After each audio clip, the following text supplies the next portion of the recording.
Aux hommes de volonté. Que faire de la partie faible de soi? C'est déjà un accomplissement immense, que de prendre conscience qu'il y a de la grandeur en vous. Et que cette grandeur n'est pas seulement une partie de vous, elle est le principe réel de votre être. Beaucoup vivront et mourront sans jamais avoir compris ce que ces mots signifient, bien qu'ils aient pu les avoir sous les yeux sous une forme ou sous une autre.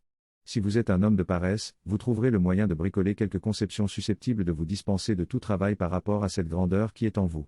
Parce que la pensée de l'homme de paresse clame qu'il n'a pas à changer et qu'il n'a pas à devenir.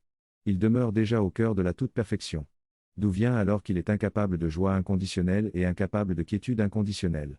D'où vient alors qu'il est encore le jouet de ses émotions, et que ses pulsions l'entraînent de frustration en tension? L'homme de volonté reconnaît qu'il a encore à travailler, et c'est pourquoi il comprend que les alternances ombre et lumière de sa vie intérieure sont autant d'incitations à redoubler d'efforts et d'intelligence dans le travail intérieur. Bien qu'il y ait des parties faibles au-dedans de votre complexion humaine, vous ne devez pas tomber dans l'erreur de croire que ces faiblesses intérieures appartiennent à votre nature spirituelle.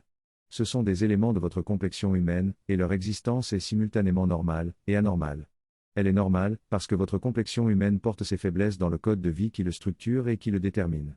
Elle est anormale, parce que les êtres de puissance qui ont forgé la complexion humaine, ont fait le choix de la programmer ainsi, pour des raisons qui ne présentaient aucun caractère d'absolue nécessité, et qui relevaient seulement de leurs intérêts spécifiques. Si vous croyez encore que Dieu est l'auteur direct de la complexion humaine, c'est que vous avez une conception infiniment limitée des capacités de Dieu. La faiblesse qui existe encore en vous, ne vous appartient pas.